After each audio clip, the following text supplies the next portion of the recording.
Okay, good morning, everyone. First of all, I want to thank you all so much for coming out. I know a lot of folks had to get up before the sun came up for a change, and we're excited to have you here. This is our third series of Biscuit, Grits, and Politics, and this is something that we've reinstituted, as you know, after having started it before the pandemic. And so all of our topics, this is the third scheduled one, our topics will change as we go forward, and the number of people will change in each event because not everyone is interested in every topic, and then there are scheduling issues that people have. And so we thank those of you who are here. They're probably still, according to the cutoff, there might be a few more people joining us. We try to get people here early enough so you can eat before we get started and have that time to socialize and network with folks and then move forward.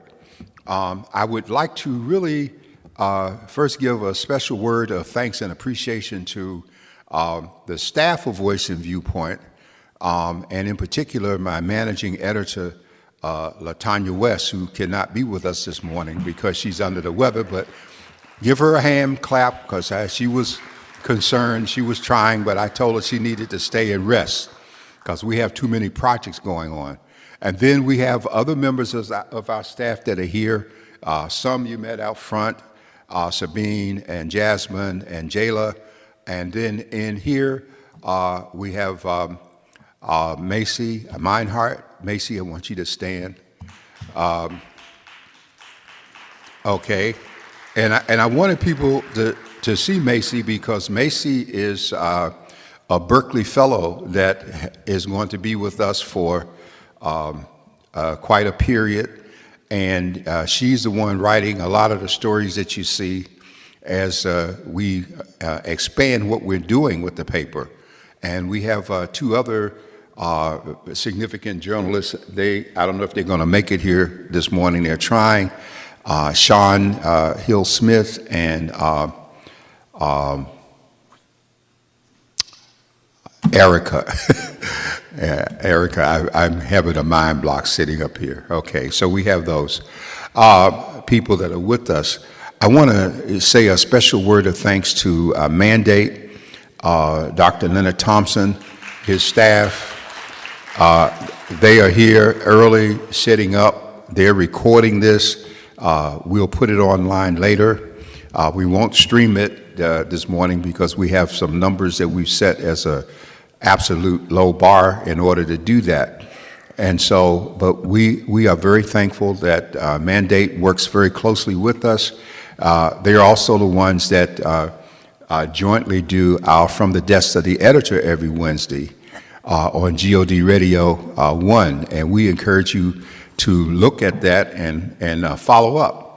Because we have an open mic and we have all kinds of discussion periods going with that. And we invite you to call in, and you can follow us on the internet, or you can follow us on Facebook or Twitter. And so it's growing in terms of people looking at it, not just in San Diego, but around the country. And we are planning to make it a national, not an international broadcast. We have about 12 countries that are following Voice and Viewpoint weekly, and we're very excited about that expanded relationship. And so what we're doing now is we're working on a couple of special projects. We're having our gala on February 2nd right here, and it's going to be quite an event that we're planning right now. We're also preparing to do our annual Martin Luther King commemorative issue, which will come out on January the 11th, and it will chronicle the life and achievements of Dr. King in a very significant way, because more and more each year as time passes, people are just getting film clips, but you're not really getting the whole essence of the man. And so we provide that commemorative issue. One of our greatest distribution points is at the Jackie Robinson annual MLK breakfast, where I think we will be putting out like some 1,600 copies of it, and we're encouraging people to read and reread in terms of getting familiar with the life and achievements of Dr. King. And so those are some of the things we're working on. We are enjoying our relationship with Nellie's Kitchen. They're doing a great job in the breakfast. Let's give them a hand. Okay. The biscuits are getting better because, I'm from the South, so I'm big on the biscuits. And I got to watch how much of them I eat, but they're great. If I see some of you nodding, I'll know why. But they've added fruit and juice and all those things back there, which really helps and makes a big difference. So against that backdrop, we're glad you're here. I have titled this particular session, "The Politics of Homelessness." And I've used that particular title by design because there's a lot that's being discussed in terms of the homeless situation. We had a task force come out with a big report on black homelessness, and there's all kind of money that's being pumped in, and a lot of us are concerned about where the money is going. And one of the things I'm very proud of is Macy just did a piece that Congressman Peters was discussing the distribution of federal funds for the homeless. And so we did a deep dive, and we found all of the cities that were receiving dollars, but we also found a very interesting discrepancy that some cities who reported fewer homeless people than San Diego were getting a lot more money than San Diego. And so she extended that dive, and we looked into the money's coming here, where are they going? And so we prepared a chart that shows every organization receiving money and how much and who's getting what. Because a lot of people present themselves in terms of reaching the community when they write for a grant, and they do the word outreach, and they use all kinds of suggestions that they're in touch with the rest of us when they really are not. And so they never do that. So we're also doing an analysis of the 990s, which is a tax form that nonprofits file. And we're looking very closely at who gets money, how it's being spent, and where it's going. And this is giving us more insight into what's happening because a lot of dollars are not reaching the people that they need to reach. And so these are ongoing projects. They are not things to be done in a hurry. I know recently there was at least one other discussion about homelessness, and it's not a competitive thing. It's a big issue, and we have a lot of things taking place. So today, we have a couple of people with us that are going to join me as panelists, and they're going to interact with the Q&A in addition to if they have a brief comment. But this is not something for those people to come and make a long speech. I'm also being very time conscious because I know some people have to leave by 8:30 in terms of other appointments that they have to make. And so I want us to get the essence of this before that takes place. Normally we start at 7:30, and then from there we go forward. It's 7:45. I'm going to invite those individuals who are here to just come up and have a seat. And I want to start with asking Ms. Lisa Jones to come up from the Housing Commission. You can come around here and take a seat. Ms. Aramie Glass is going to be here. She's a project manager for BayPAC, and BayPAC has done some things. Okay. And you can sit where you see a mic if you like. Make yourself comfortable, if you can do that being up here. Okay. And Reverend Roland Slade is supposed to be coming on up to join us. Reverend Slade has done some very unique things out at Meridian Baptist Church in El Cajon, because he's the one person that's built a tiny home village on his church property. And so he's a role model for a lot of what's taking place. Okay? And so we're glad to have Reverend Slade. Reverend Slade has been with us a long time. I remember when his hair was black, and he told his congregation that they changed it white. But they didn't do it. It was just the aging process of being around, okay? Because I remember when I had hair too, and it's all gone. So having invited them up, there was more that we wanted to do, but we wanted to keep this very simple. So I'm going to start, and I'm going to take about 8 minutes to give you some background in terms of why I chose this particular topic the way I did. They will be able to give you some statistics in terms of what they're doing. What I hope will happen is that we will have suggestions in terms of possible solutions after we hear what's going on. So it's not just about having people come and recite statistics, because we have some people who are sheltered and homeless. We have people who are unsheltered. We have an influx of seniors needing housing. So we got a lot of things going on at one time. So let me just give you a backdrop here real quick. Housing and homelessness are not new to this century or the last. And I want to take you back for a while. You might have watched the History Channel from time to time and saw how the country grew as the railroads connected the East and the West. And one of the things that happened was a place like Chicago became a major point in terms of cattle being shipped in, and it became a major slaughterhouse. And so many people in the great black exodus from the South, they went to Chicago. They came up from Texas. They came up from other areas of the South to take jobs. Well, once these people came forward, because there was a need for them in the slaughterhouses and surrounding industries, it was a question of where would they going to stay.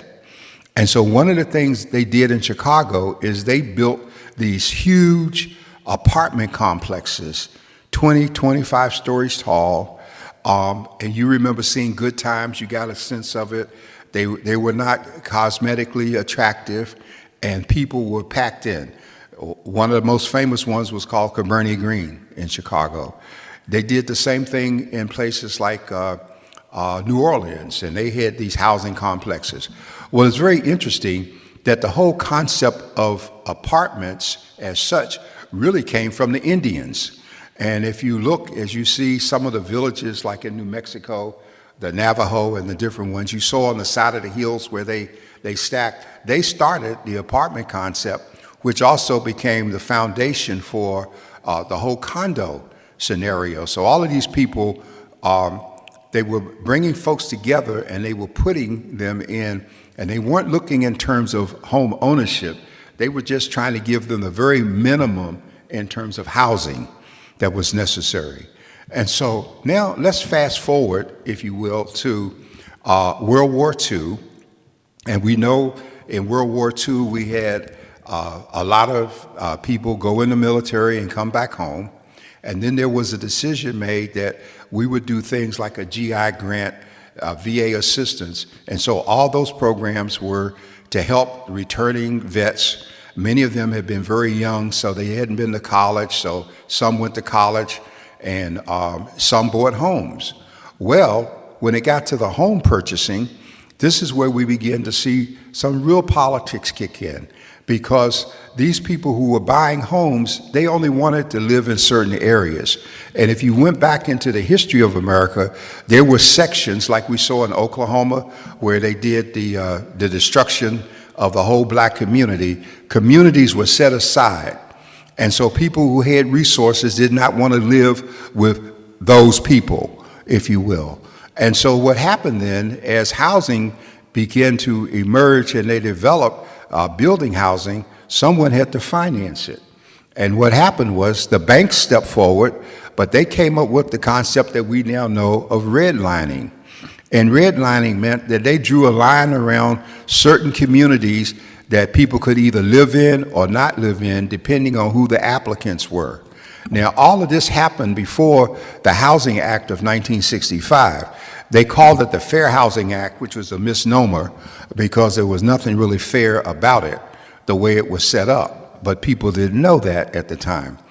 And so in the 40s and 50s, before the Housing Act, a very interesting thing happened. The concept of restrictive covenants began to show up. And what happened is that people who were selling property and people who own property put covenants in the deed of the property that said this property cannot be sold to persons of color. And they were very specific in terms of Jews, Latinos, blacks, people that they didn't want to be able to buy into communities. And so you might remember the classical Raisin in the Sun.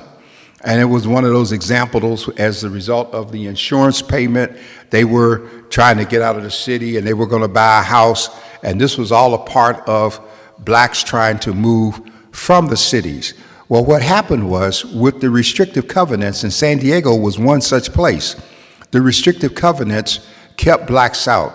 And so if you were black and you wanted to buy, for instance, the cemetery was the outer boundary of the city at that time in the 50s. And so you had Emerald Hills, or you had housing that was east, but blacks were not allowed. Blacks were living in Frontier and Claremont and other areas of the city. And so the people like the late Hartwell Ragsdale and the late Dr. Kimbrough, who was a dentist, late John Johnson, these men started the San Diego Urban League, and they started the battle against these restrictive covenants, which ultimately were overturned by a Supreme Court decision. But we know that today those covenants are still in property, even though they can't legally be enforced. And so we need to understand that, again, this is the politics of people with money determining where other folks were going to live without concern for fairness or equality. Now, let's pause at 1954 when we got the Brown decision. What happened with the Brown decision was schools had to desegregate. Well, I was in elementary school in Washington, D.C. at that time. There were a couple of companion decisions, and my family moved on Capitol Hill because the whites who were making up that community began to flee to the suburbs because they did not want their children going to school with black kids. And so I really caught a really hard time in those years. I mean, I had a classmate walk by me one day in class and spit on me. And I told the teacher, and she didn't say anything. So I waited until it was nap time, and I hit the guy in the head with a chair, and they put me out of school. But, you know, we fought back in any way we could in terms of the times. And so now what happened is when that exodus occurred, blacks moved in. Well, about 40 years ago, about 40, in the 70s, what happened was there was a movement of developers that came on Capitol Hill, and they began to buy these homes from the black people who had purchased them during the white flight. And the way they got the homes was that they would show up at your door with a briefcase full of cash and a contract on top and say, sign the contract and take the briefcase. Of course, there's more money than most people have seen. It was in 20s and 50s and 10s or whatever. And they took it and they lost their homes. And so what the government did, here's the housing part. HUD came in and HUD began to condemn and buy whole blocks of real estate on Capitol Hill. They packaged sometimes 10 to 15 houses into a package, and then they put it up for sale.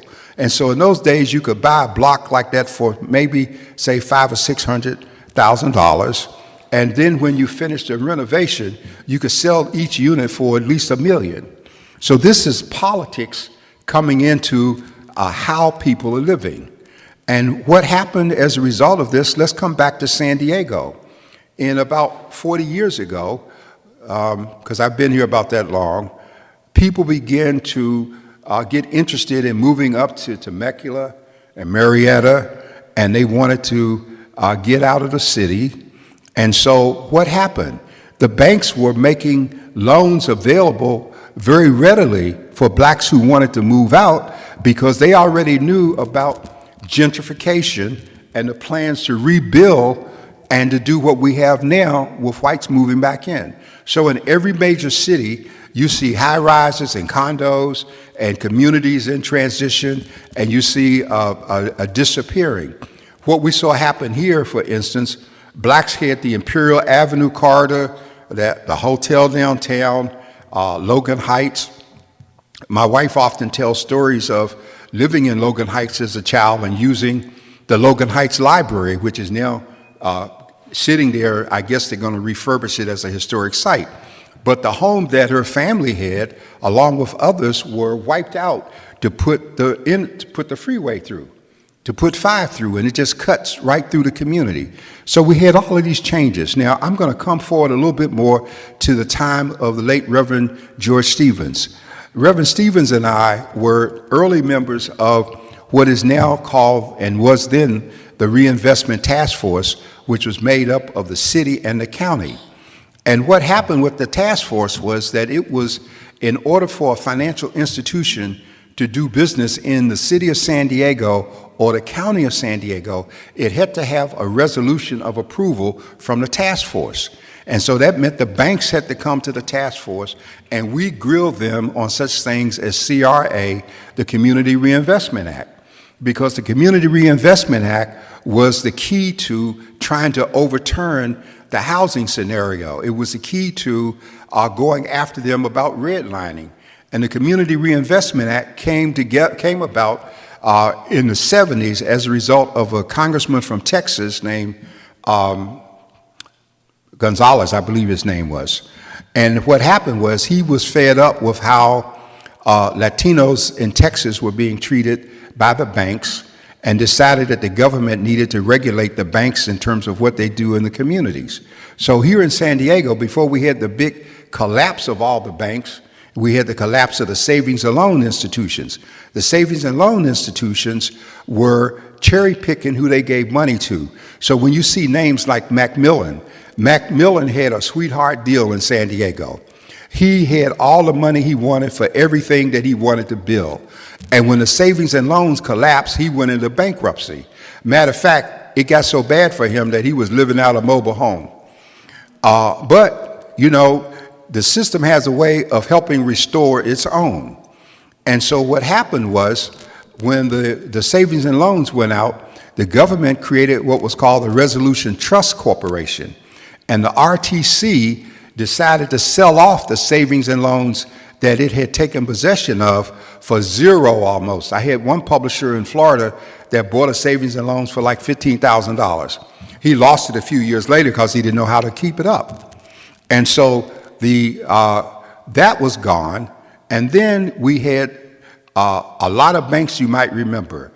Great Western was one of the banks that we had here. And then we just went down the list. There were all these banks, and they all had community reinvestment. And you notice in the 80s, there was construction being done in terms of housing, and a lot of black people did not get in on the housing.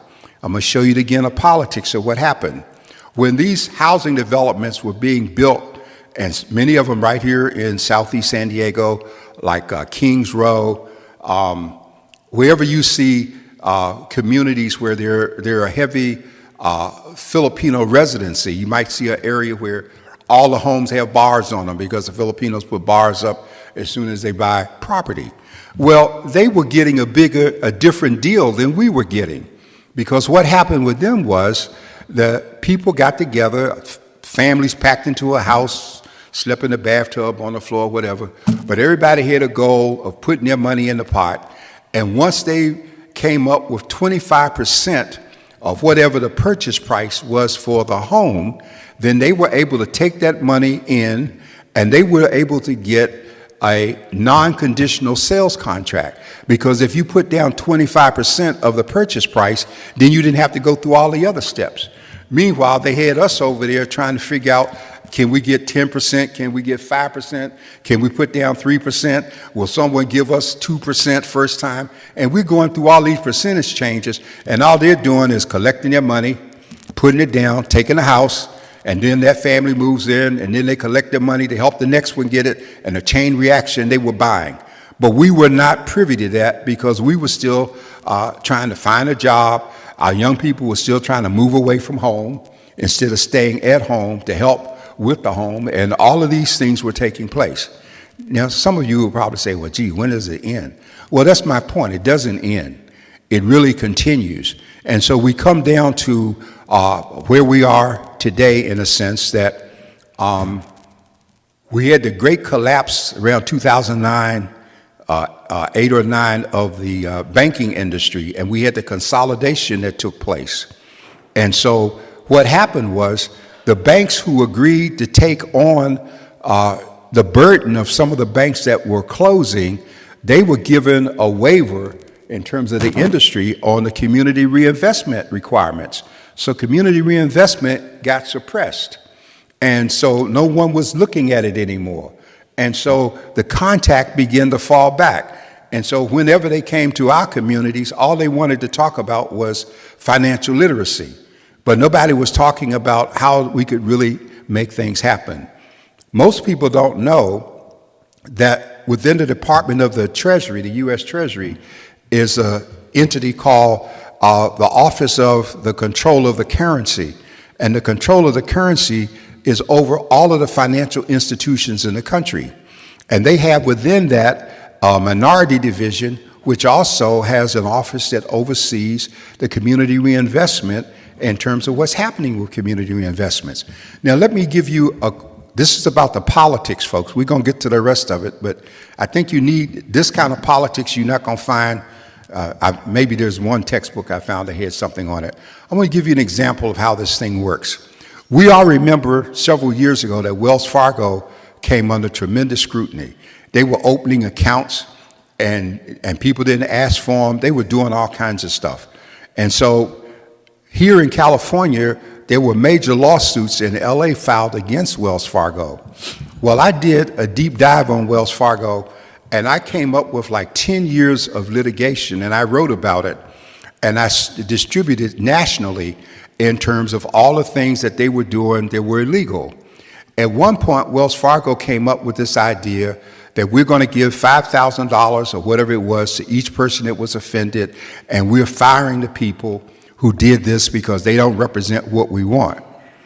Well, I wrote, big deal. Wells Fargo has net assets of $4 trillion. So what's that little bit of chump change compared to $4 trillion that they're sitting on? And so we begin to expose what was happening. Now, watch this little scenario. They had to make some changes on their board. Okay, so they got rid of some old guard and they put some new money on, like the Duke family. They put a couple of Latinos in there. I think they might even found a black person just to make it look good. And a strange thing happened to Wells Fargo because a lot of investors had money with them. Well, in the state of New York, they have a law on the books that says that all of the investments, pensions, and everything for the whole state, any place those funds are invested, that if the financial status of the institution that they're invested in change, then that money has to be withdrawn. So it so happens that the Office of the Control of the Currency changed Wells Fargo's rating from satisfactory to needs improvement. When that rating changed, some $3 billion that the state of New York had invested in Wells Fargo Holdings had to be withdrawn immediately because of the fiduciary clause that the state had in its structure. And so when they pulled money out of Wells Fargo, then the same thing happened in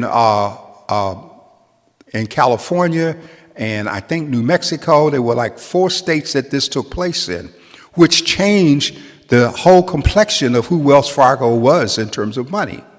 Now, why am I going through all of this?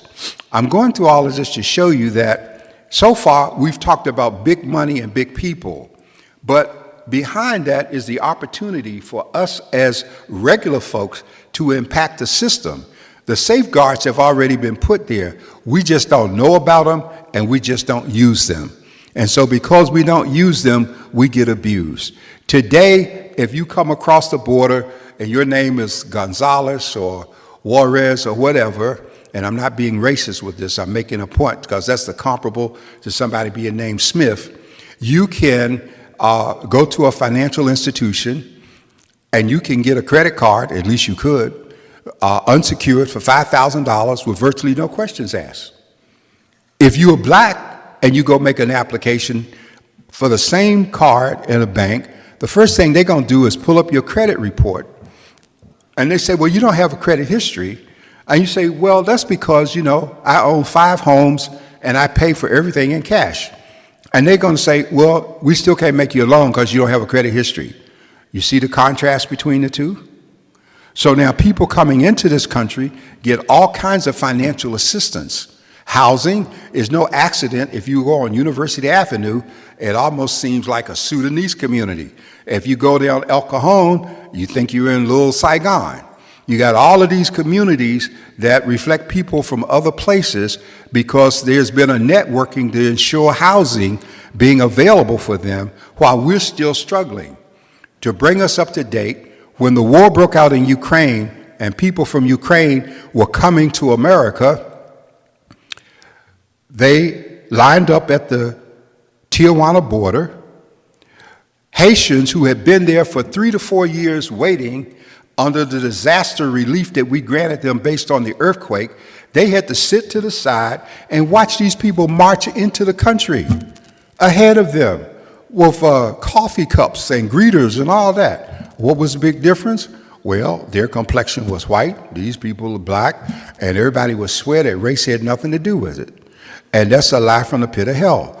Because when that war broke out, there were blacks in Nigeria who wanted to go to Ukraine to fight for Ukraine against Russia, and Ukraine did not want them. Told them that they had to pay their own way, they had to be paid a visa fee to get into the country, and these people coming wanting to die for them. They didn't want to let them. There were black families living in the Ukraine who were students, and when they were letting the families out, they wouldn't allow the black families to get on the buses with the white families in terms of moving people out of what was going on. So race has always been an issue in terms of housing. And while we have this nice little report that came from, the Task Force on Fair Housing and a lot of great recommendations, I want to tell you, as I get our guests involved, that none of this means anything if we, the people, don't get involved in the process.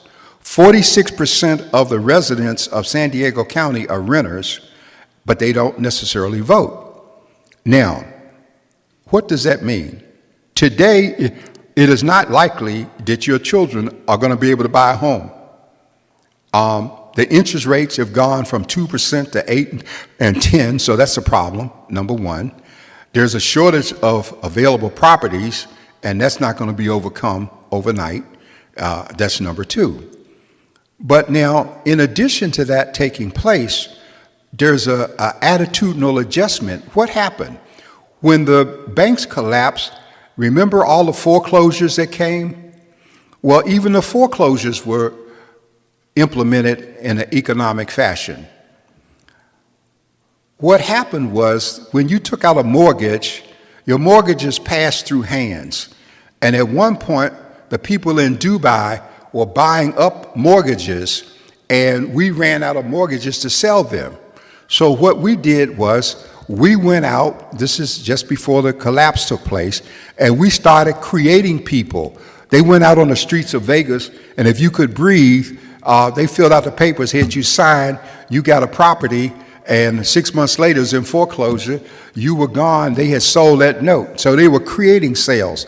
So you saw people in Vegas, whole communities were shut down. You saw up north, they were bringing people in, many of them were Asian, they were Japanese, if you will. They were bringing them by the busloads, and they were buying blocks of houses. They were bringing them by helicopter, and they were buying whole communities. And so what happened? The people who were buying these properties realized we could make more money renting the properties and more flexibility changing the rents than we were making buying the mortgages, which we had 15 and 30-year periods of time on, and we couldn't move as well. Ms. Jones, you can always, when you get up, correct me if you think I said anything wrong. Because you're the expert there, all right. And so, so with this situation taking place, now people were renting the very homes that they once owned, and the rent was equivalent to, if not more than, the mortgage that they had when they owned the house. But people were desperate to live as close to the standard that they had before all of this took place. And so that's why this whole thing took off. Again, that's the reason for the politics. So the politics become important today. First of all, we're going into an election cycle in California. Second Tuesday in March, we'll have a primary because we moved the date up. A few years ago, we had Proposition 10, which was to do a rent control on a limited basis in the state of California. We had a certain person who was over the state NAACP who took a bribe, and I'll say it to her in face, and it was written in the San Francisco Chronicle and the LA Times. She took like almost $1 million, and then she got various chapters to come out in opposition to the proposition that would have brought rent control. Now, why was this particular rent control important? Because since the 1990s, there had never been any rent control on single-family units like housing. All of the control really went to apartment complexes. And so, because there was no control, that meant that they could rent a house that might have been much cheaper in excess of what the people who owned it had paid when it was a mortgage. And so the vested interests put out money to kill this proposition. Proposition got very little support. You would think that there are a number of people who are renters or homeless, because homeless people can vote in San Diego, that they would have been concerned enough to get involved. The reality is they're not, because most of us have not been educated to civic participation on a political scale other than when somebody wants your vote. They come to your church, they smile, they kiss the baby, and then you decide that's okay. A time thing's being called on me. So I needed to give you this background. I don't know where else you're going to get it because it's not in the interest of people to share it with you. But against that background, we are moving into the things that are now being done today. Now, I want to ask Ms. Jones if she would say a word, because we were having a brief discussion about vacancies and housing, and just a couple of words about what you all know and what you're not able to find out at this point. And then after that, Reverend Slade, I'm going to save you for last because you're a big piece there. And Ms. Blake, I'm just excited about your participation, so don't feel left out. All right. Go right ahead, Ms. Jones. Is it on? Okay, good. Sorry about that. I couldn't tell. Okay. You're going to have to talk louder so they can... We were talking a little bit about sort of vacancy rates in the community, which are extremely low, as we know. And when we're looking at the housing that's being built, the only numbers that we're getting close to in regards to our regional housing needs assessment are luxury homes and condos. So we're not building the right housing right now. It's not that affordable housing isn't being built, it's that it's expensive, it's that it's a costly and complex process, and a one-bedroom unit on average costs $513,000 to build.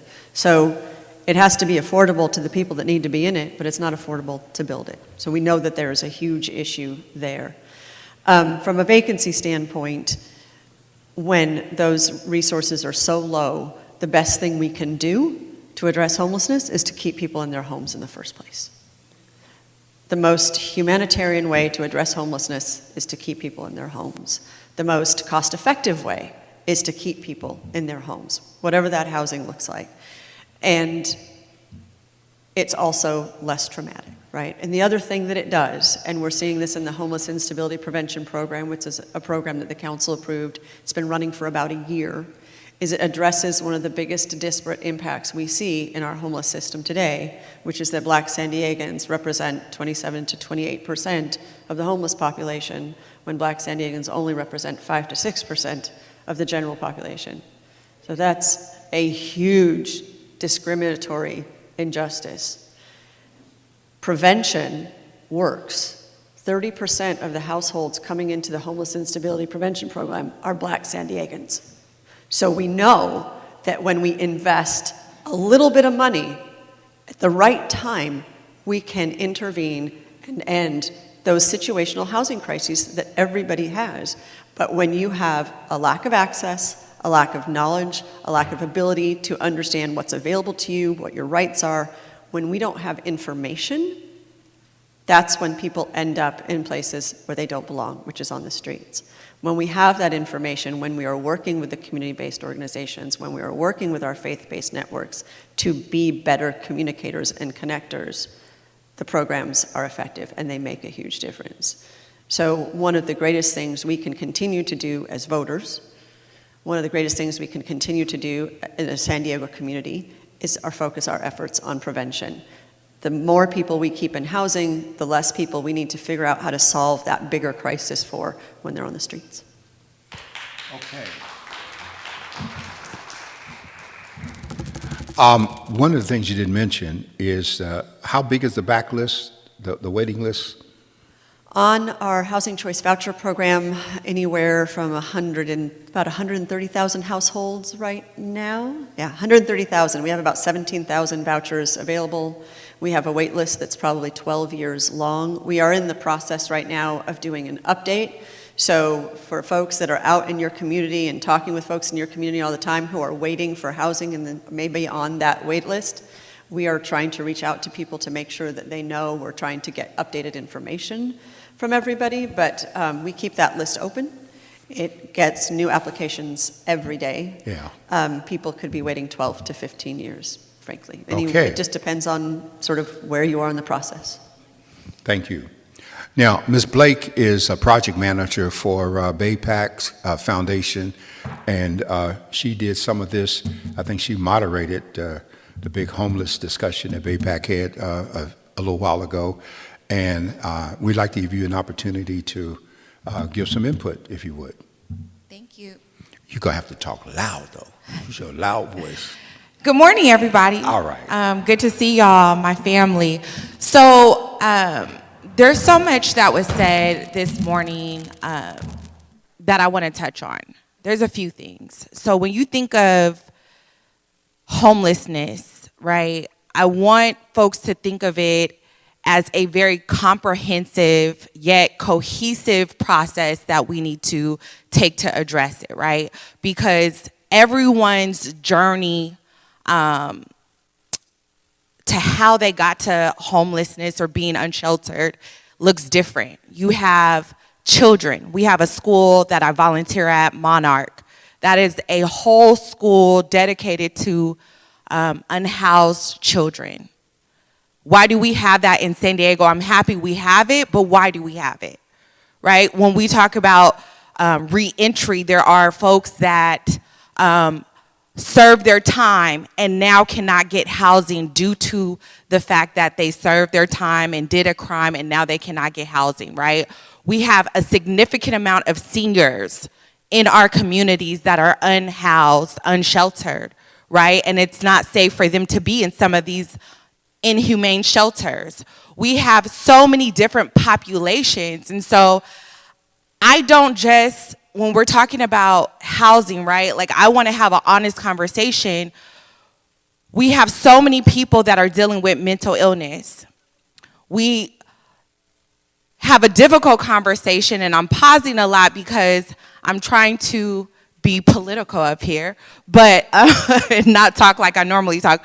But when we talk about conservatorship, right, and we talk about how people abuse conservatorship and how that directly impacted the Black community significantly, because now we can't have a say in our family members' care, and now we have to see our brother and our sister and our son or our daughter out on the street because we don't have a say in that. There is so many areas in which our community needs to be more involved.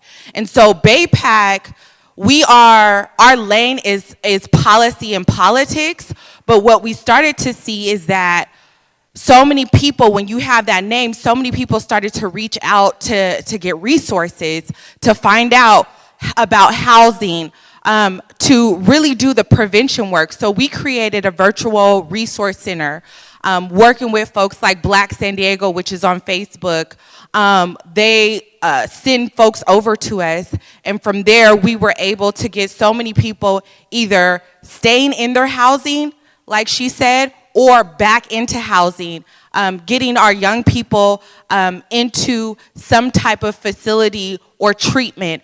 And so those are just some of the things that we created within BayPAC to really do that prevention piece. But one of the things that I really want to touch on, and I'm almost done, is that the intervention piece is so huge.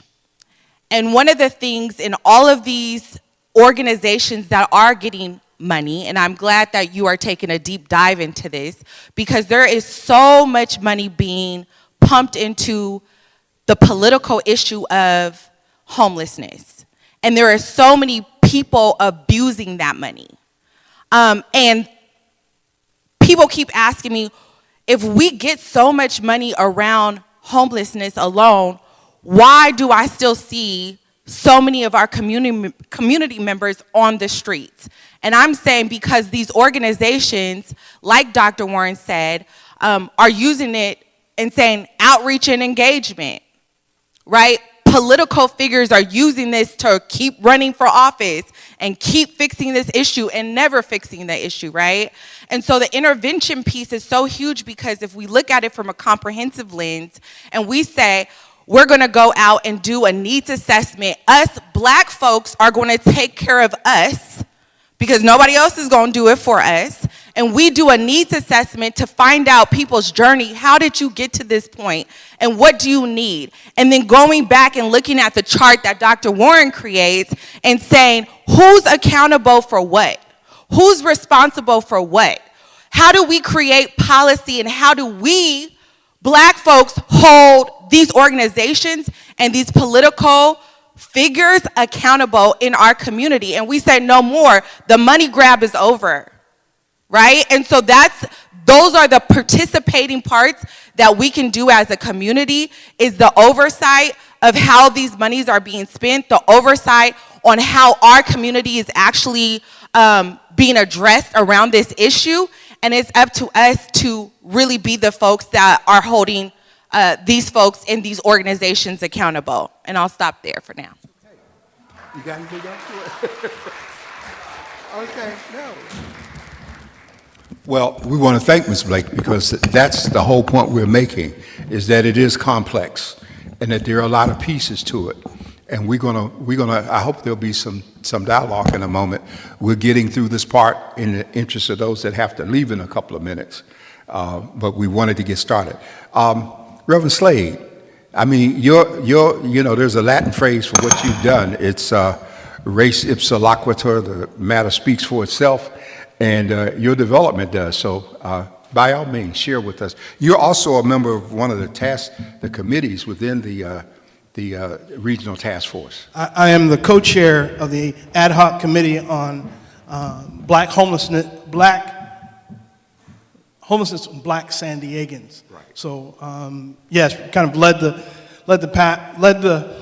organization to come up with that report. And one of the things in the report, we came up with 6 action items.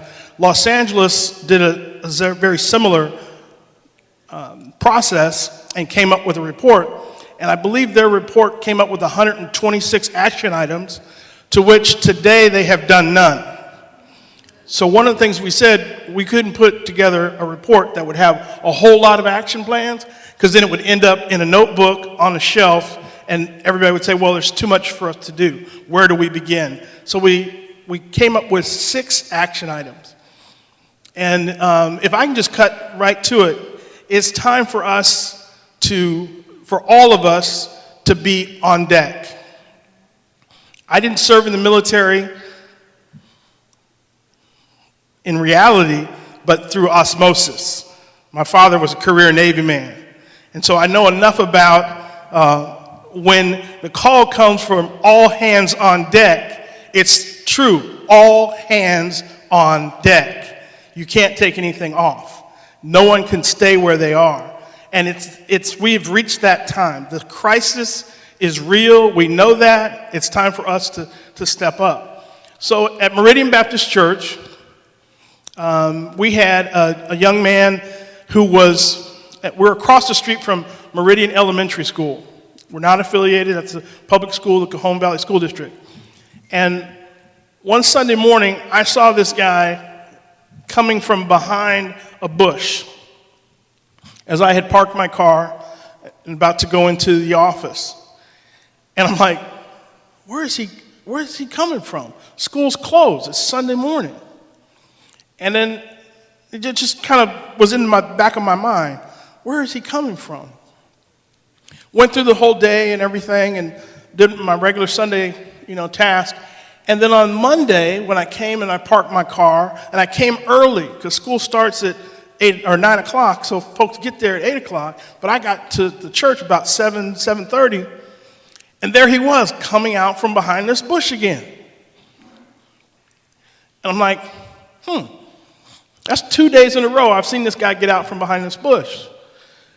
Then it dawned on me, he's living behind that bush. And he gets up and gets out of the community or gets out from where he's sleeping so that people can't see him. And so I just began to watch. And, the passion of the church is to meet the needs of the community, we're a community-based church. That's our neighborhood. I don't pastor just the folks inside the building, but my responsibility, I believe in calling, is to pastor in the community. And so this was a community member who's living unsheltered. He's not a homeless person. He's living unsheltered. Homeless is a condition. He is a person. So I got to know his name. And get to know people's names. Don't let them just be the homeless guy on the corner or the homeless family that you see. Because when you don't know their names, what you're really saying is, I don't care enough about you to learn your name. So learn their name so you can call them by name. We all like to be called by our names. That's why folks, wear name tags. But anyway, I gotta stay focused. So I then also had seen in the newspaper another paper in town, not the San Diego Voice and Viewpoint, but another paper, and we'll go unnamed out of respect for Dr. Warren. But you'll figure it out. But they had run an article about this group called Amicus, and Amicus is a different term for amigo or amiga, friend. And they had built these cabins down at Fair at 44th Street, and they were on display. They were talking about they could do this and on your property. And I explained to them, I called them up, explained to them, hey, if people who live in East County, they don't go to the city to look at anything. It just doesn't happen. So if you really want people to see these cabins, you need to build one out where people can look at it, because we don't buy things without kicking the tires or getting a chance to really look at it. So they said, well, where could we build one? And I said, well, we have a lot at our church. We have a small parcel of land, I think it's about 1/5 of an acre, that we humbly and politely nicknamed Tumbleweed Village. And we grew tumbleweeds, and every 90 days we'd whack the tumbleweeds down, put them in the dumpster, and watch them grow up again. So in other words, we were doing nothing with this land. It wasn't a part of the parking lot. We had a storage shed in there with a riding lawnmower that you drive in and close the shed. That's all we were doing on this property.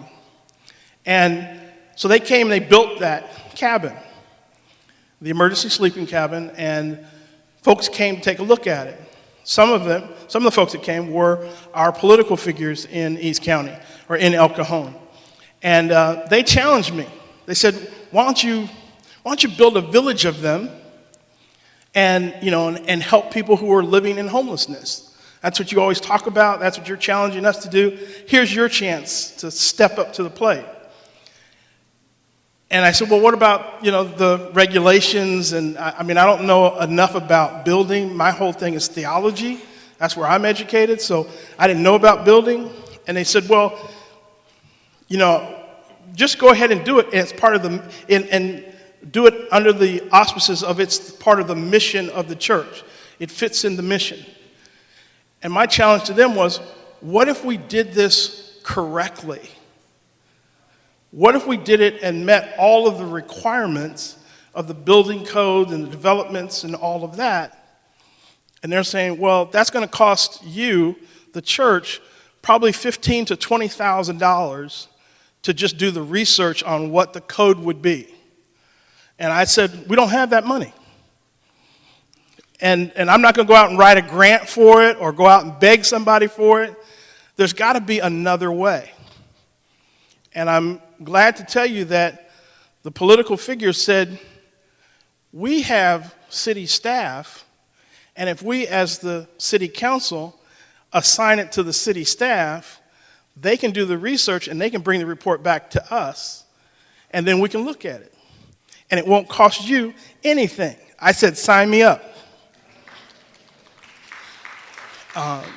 And so they did that, and that's how we came to, that's how I learned about Appendix P, now it's O, the California Building Code, and they created an administrative zoning permit that costs $350 in the city of El Cajon that gives you the right, if you have property, to build the cabins that we have built on the property of the church.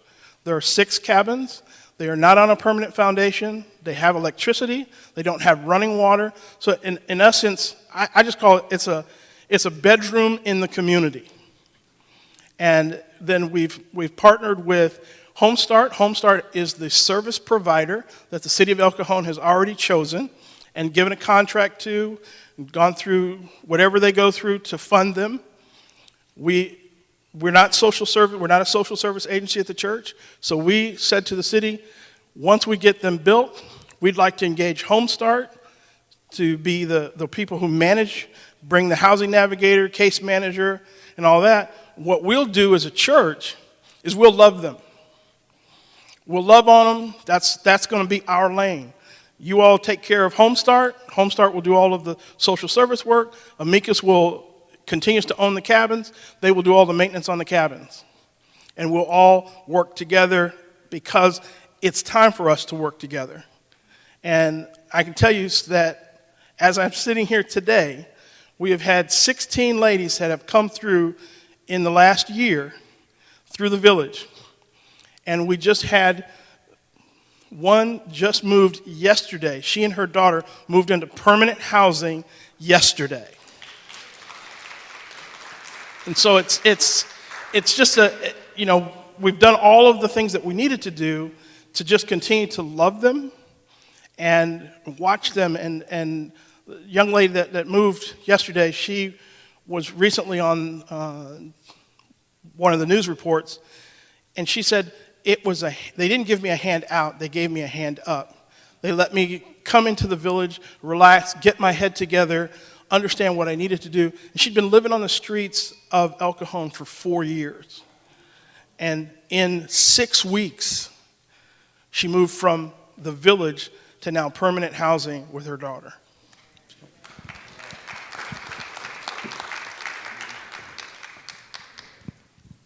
Ms. Blake, you look like you're about to say something. So there's a reason why we don't see the powerful thing that he did in El Cajon in the city of San Diego.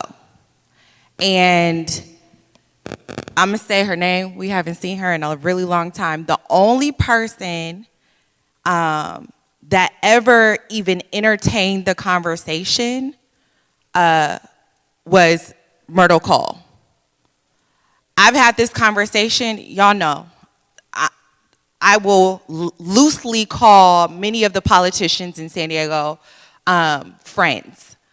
But I've had this conversation with all of them. And Myrtle Cole was the only one who started to actually work to try to put a plan together. She's been out of office for how long? Oh, a term and a half, I believe. Yeah. Yeah. So when people come to me and say, well, the pastors in San Diego need to be doing the same thing, there are many pastors who are willing and ready to use their property for the resources for tiny homes. We were trying to put together a tiny home project for young people, transitional housing. That hasn't happened because, and I will say this, there are even people, very powerful people, who have turned tiny homes away when they were offered to us. So I'll stop right there. Okay. This, again, is the politics of homelessness. And so it's not always everything that it seems. We want to salute Reverend Slade in terms of what they've done. You would think that what he just described would be so simple that people from other municipalities would be lining up to get the blueprint, to get their folks involved. Well, Dr. Warren, you would think in San Diego there are a few folks talking to us about what they can do, but we've had people come from New Orleans, from Charlotte, from even in Texas, literally pay their own money to come out to spend 45 minutes with me, walking through the village, asking about the details of what we've done, and continuing to stay in touch with me as they're working on projects in other states. So that it has created momentum.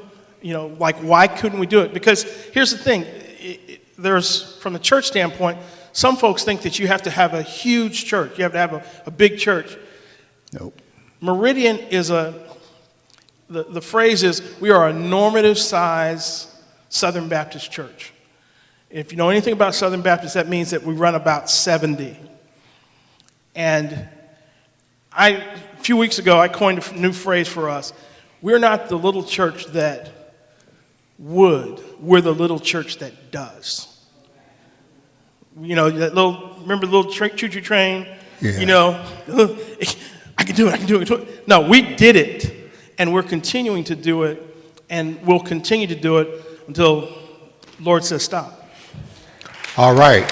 So in San Diego County, we have 17 cities and unincorporated areas, and so we possibly could replicate this if people have the will to do so.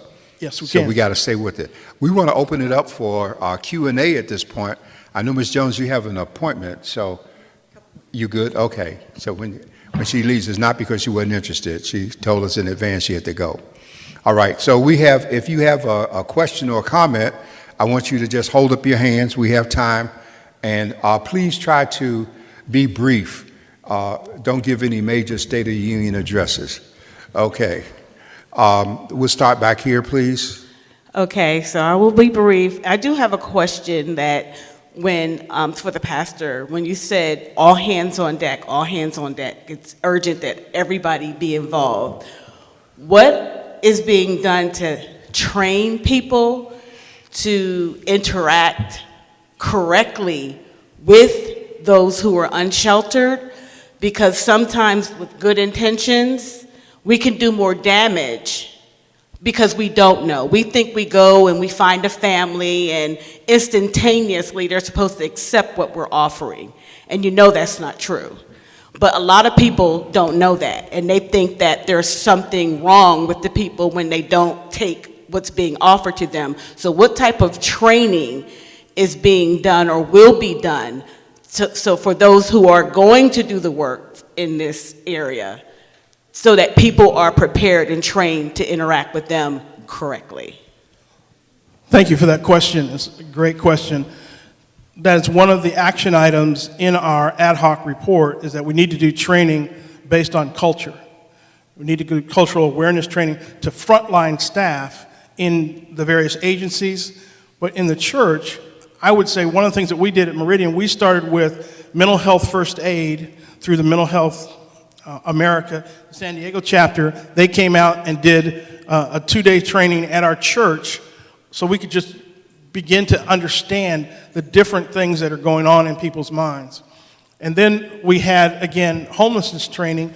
When I say homelessness training, there's a national agency that does training of how to interact with folks, literally down to the detail of what angle to stand at when you're talking to someone not standing, in front of them with your hands on your hip, but maybe standing to the side, making eye contact. And that training also is available online. He has a website, and I can get you that information. But it begins with training, kind of that emotional intelligence of, I care about you, and how am I going to listen to you? I just call it being an active listener. You got to learn to listen first of all, rather than waiting, rather than standing there listening to them or standing there in a supposed conversation, waiting for their lips to stop moving so you can start talking. It's about listening. Okay, those who want to speak, as someone is speaking, hold your hand up so the mic can come near you. And we're over here first. Dee. Go ahead. Thank you, John, and thank you, Roland, and the other speakers. Roland, I love your program. I want you to add just a little bit more, because you did say that there is no running water inside of the cabin. So I know you have to have some facilities for bathroom and bathing. I also want to make a comment. A friend of mine lives in Lemon Grove, and she was saying that her neighbor has actually put several of these tiny homes in his backyard, and he's renting them out. So there's another opportunity. He's using them for revenue building, but there's yet another opportunity to help people who can't afford a $2,000 apartment to at least be able to be housed. Sure. Thank you, Dee.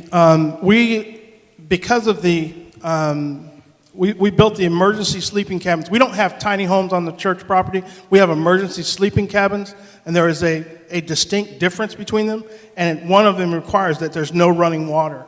So we have we have restrooms available adjacent to the village. There's a porta potty in the village to be used really at night, so that the ladies don't have to go far, or the children don't have to go far. But we also partnered with a Christian foundation that helped us to make some adjustments or remodel the restrooms in this particular building, and each one of them now has a shower room that's separate. You walk into the restroom, but there's a shower room in there with a combination lock, so the ladies can go in the morning or in the evening, shower, and the children can shower and bathe, and then they go back into the cabin. But that's what we do for a restroom facility. Okay, thank you. I got the mic, I'm sorry, not standing. Most studies are showing us that 40% of our unsheltered that are being pushed into homelessness is because landlords increase the rent. How are we holding the landlords accountable for them pushing our black people into unshelteredness? Any comments? That's for Lisa. Okay. I had a feeling it was. So many of you are probably You got to hold the mic up. Many of you are probably aware we also have some pending litigation in regards to rent increases, so I have to be careful what I say. The process that the Housing Commission uses to review rents is based on what's called HUD rent reasonableness. So we can't pay a rent that is not also showing up as a reasonable market rent within the area. Usually it's a 2 to 3 block radius, and we also look within the actual housing community itself. So for instance, they can't be charging a housing choice voucher holder more than they're charging the unit 2 doors down. That would be considered unreasonable. So there's a process that we have to go through, and we see thousands of requests a month. The type of sort of rent control that I think a lot of us would like to see, we don't have the ability to implement yet, but we are looking into what those options are. I know that we haven't got quite as far as we want to here at a local level or at a state level. The state does provide some caps. We're working through with HUD what we can actually implement. It's a complicated process. We also want to make sure that our vouchers are strong enough to be competitive so that people are not having to rent down into properties that are maybe not of as good a quality or not in the nicest areas and neighborhoods. So it's really important that our vouchers have a high value to them as far as being able to access quality housing and access every area of our community so that people have the choice to live where they want to live. So that's the balance that we work through all the time. Ms. Blake, you look like you had thoughts on this. No. Oh, okay. Ms. Francine asked the question. All right. Okay. Yes. So I have a question. Why does the housing not allow family to rent to family? But you want us to rent to outsiders and make our own families homeless. That's just one. And the other reason I say this is because the Housing Authority, Section 8 or whatever, approved my son to move into one of my properties. And afterwards, after he gave up a really nice place he was staying, then they said, oh, we made a mistake, and he's been homeless since almost 2 years, and you guys are doing zero to help him. Okay, Ms. Porter. No, Ms. Porter, hi. We've met before, and I know we've talked about this. And I know that part of that, and I'm not going to go into a lot of detail here because I frankly can't even comment on whether or not we are serving your son or were. And I know that's not fair because you brought it up. But he's not here, and I can't speak on his case without him, without his permission. And that sounds very bureaucratic. I know that. I'm sorry for that. I'm happy to talk with you afterwards, though. In regards to renting to families, frankly, it's not our rule. It's a federal rule. It's a rule that the Housing Commission and every public housing authority in the country has to follow. I'm not saying that that's the right answer, but it is a reality that there is a concern that, and I'm not saying this is the case at all here, but my understanding is the reason that federal law exists is to make sure that there is not any sort of nefarious or illegal activity happening where people are basically maybe not living in the house but charging the rent, and there's an income generation process. I am not saying that that's what's happening here at all. I'm sure and I assume that that's not the case. What it does do, that rule, is it inhibits other opportunities where maybe it would make more sense to rent from a family because a family member has a unit that's going to meet that person's unique needs, particularly when you think about disabilities and other things like that, where, I have to, as an owner, continue to have some form of income. This helps keep me in my housing, this rental unit, but I then can't rent to someone who actually could use the resources that I can make available in that unit. So I understand the challenge. Okay, but it's restricted. Here's what can happen in a situation like that. This is back to the politics of it. It's a federal rule, which means that the rule can be changed. And so what needs to happen is we've got 3 immediate members of Congress. They can go in legislatively and they can request a rule change. If a rule change is drafted under Title V, that rule change has to be publicly circulated. You have an opportunity to respond to it, and then it can be implemented. So it's not a big issue, but the issue is large because most people don't know how to use the process to get it changed. Something that's comparable to that is what we have with caregivers. There was a time that caregivers couldn't be family members, but there was such a shortage of caregivers that they had to start using family members, and then family members can now be compensated for being caregivers because there weren't enough people out there. So it's a rule, even though it's a federal rule at this point, the rule can be changed if we do our homework, like Reverend Slade and them did their homework, and find out how to go about changing it. Okay? Next question or comment. Question over here. I'm sorry. Yes. Pastor Jackie Guzman, and I've been on the streets for 20 years in the trenches, feeding and clothing the homeless. 2 simple questions. What causes homelessness? And is homelessness really a political issue? Oh, I thought I made it clear that it's a political issue. Okay. It's very much political, okay, because dollars and cents are tied to it. They say that, I saw statistics saying that the homeless rate is going up 22%. Well, what's changed in San Diego? Not that we've had an influx, though we have had an influx, and we've had some political problems there. The housing that was built out Rosecrans, and help me, Ms. Maxwell, if I didn't get this right, it was intended for people here. We ended up having people from the Ukraine, I believe, getting that housing, and they just walked through the border and just got here. That's political in terms of giving stuff to people before you take care of your own. And so that's the problem. And because, The old expression, you have not because you ask not, most of us don't want to get involved until we become a victim of what's taking place. And then we want to get involved. Would you say, Ms. Blake? Okay. And so we need to, this is indicative, if you look at who's here, the extent to which we publicized this meeting, the extent to which some people decided that this was an important topic, and other people decided that it wasn't. We're not condemning the ones who didn't, but part of our problem, and you know, we have a motto in Black Men and Women United. Our motto is, we seek to serve rather than to be served.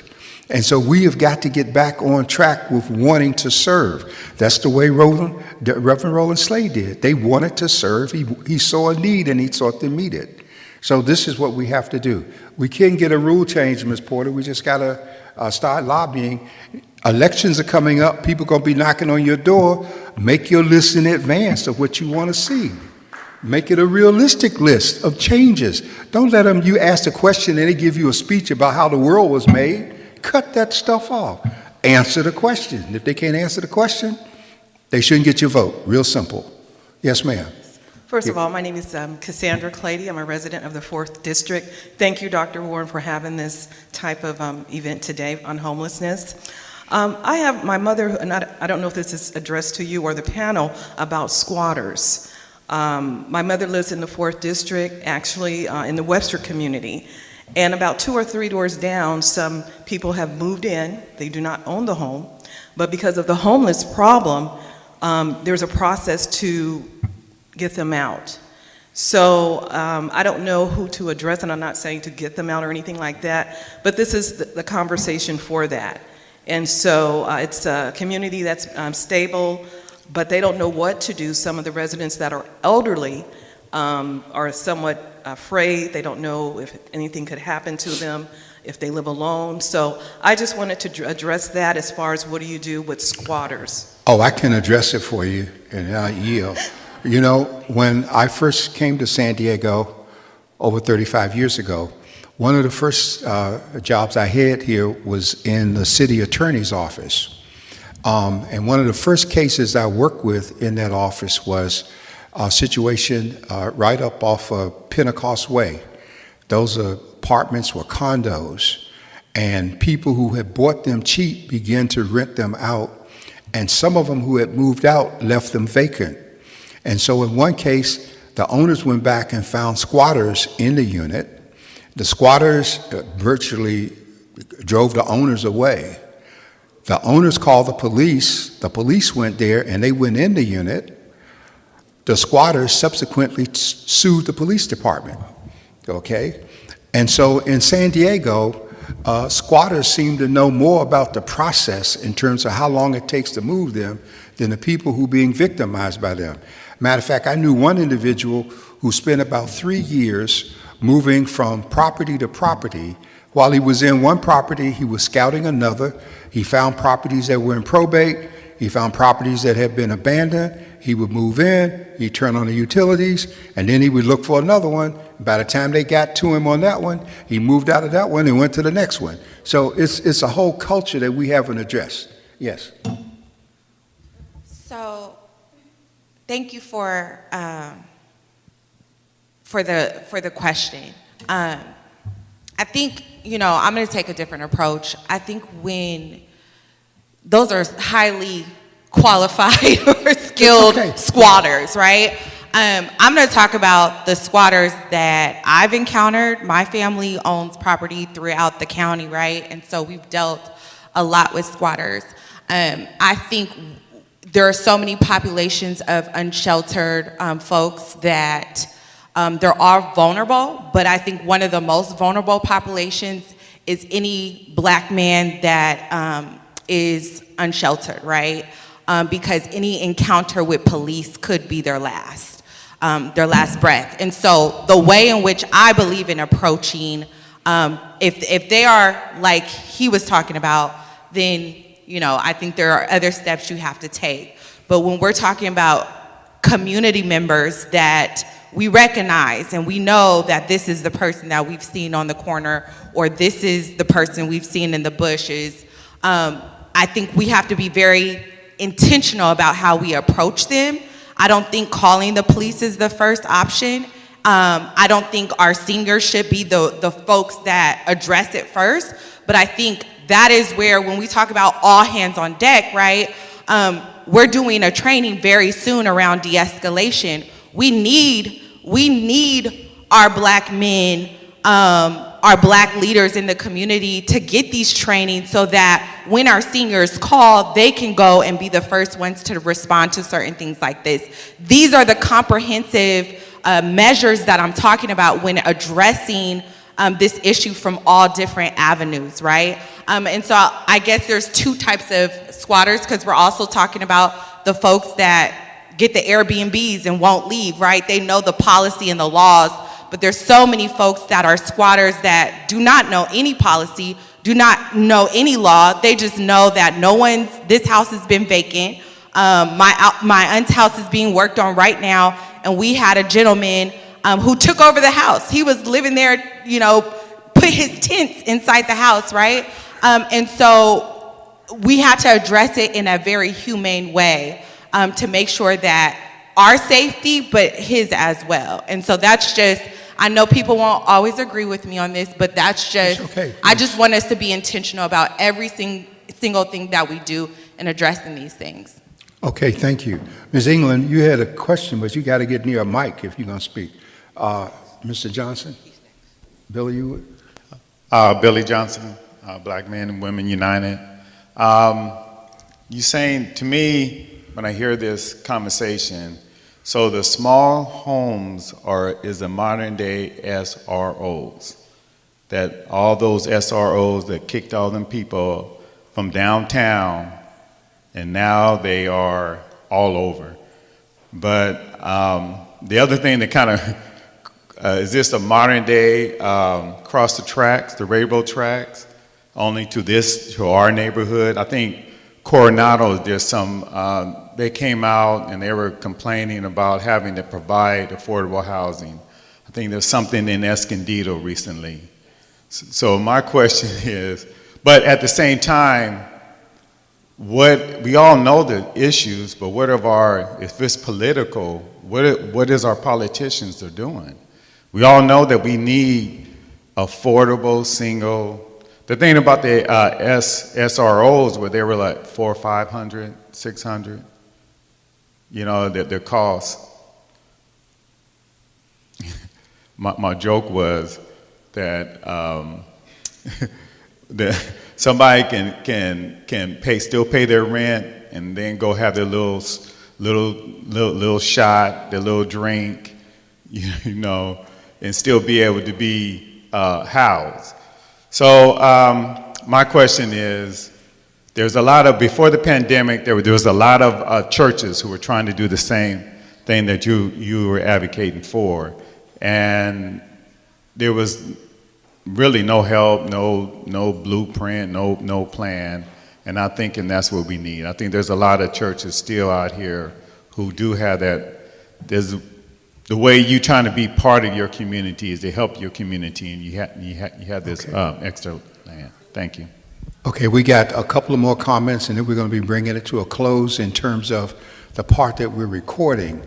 And if there's a need to continue discussion beyond that, then we'll do that with the ones who are able to stay. We want to thank Ms. Jones for coming, because I know she has a meeting with the commission, so she made it a point to get here. Ms. England. Okay, so before I get to my question, I know that San Diego Housing Commission had a diversion and prevention resource. When someone was going through homelessness, they can call 211. They would hook them up with the diversion and prevention services that would help them pay their first month's rent and provide a deposit. And so that no longer exists, not unless you guys put it under a different name. I would like to know, in regards to all the training, what cultural competence for us as indigenous, our black people, are being brought to the table, because most of these trainings are coming by the white man, right? They think they know how to solve our issue, but they really don't know what it is to be in our skin. And so and I'm talking from the point that I was homeless. I stayed at ECTLC for about 2.5 years. So I'm very familiar with the process. But they're not coming to talk to us as homeless individuals. They're sitting at the table coming up with all these ideas but don't have a clue on what individual families need. So again, what cultural competence are we bringing to the table? Because sometimes dealing with someone that's homeless is no different than dealing with someone that comes to church every Sunday, but they're struggling on their rent, and they're just going through a little something. It's not always a mental health, so deep as a mental health issue.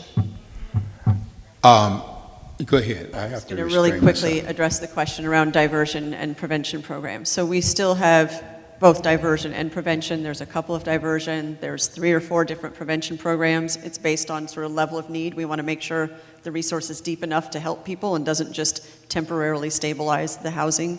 And there's the housing instability prevention program. You're right, 211 or through our website, our Housing First San Diego website, you can reach us, and we pay 211 to staff their phones 24 hours a day, 7 days a week for those specific programs. So they are still available.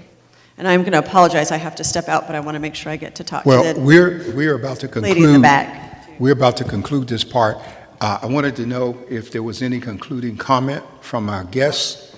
I was going to say, in terms of training, one of the things that we've advocated or put as an action item is that in that training, that cultural competency training, needs to be lived experience folks that do the training. You know, I mean, they're not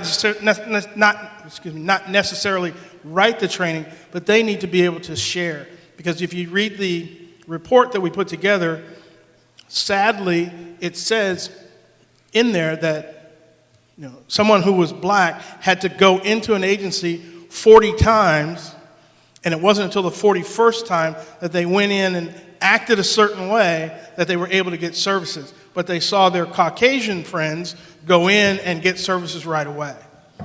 So it's a matter of that lived experience. We need to talk to the people like yourself who have gone through and not write this training from what I consider the ivory tower, from a boardroom. It needs to be written and talk to people with lived experience, say, does this work?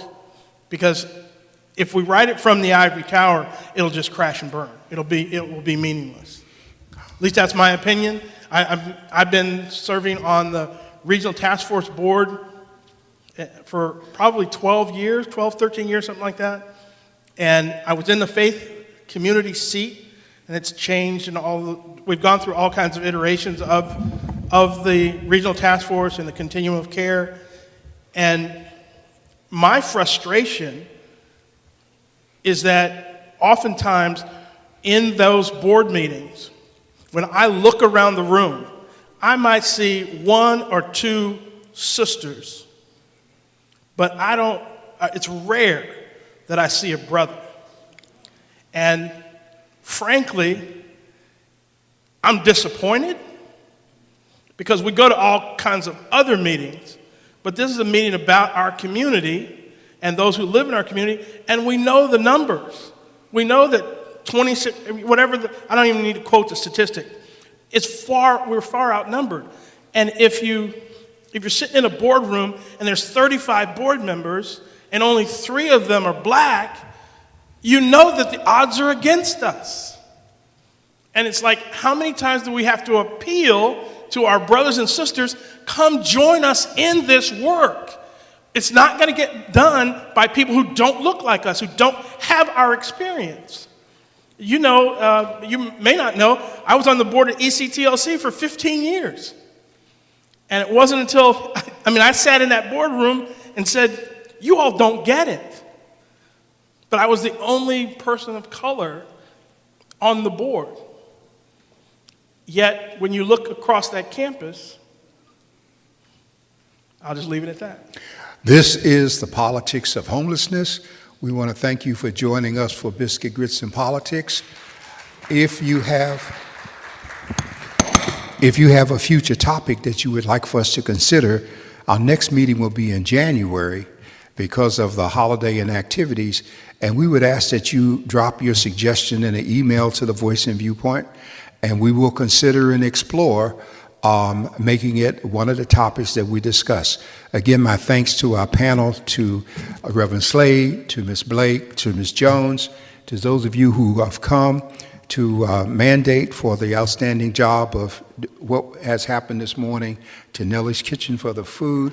And most of all, give yourselves a hand clap for taking the time to be here. Good morning, and we'll stick around for a moment.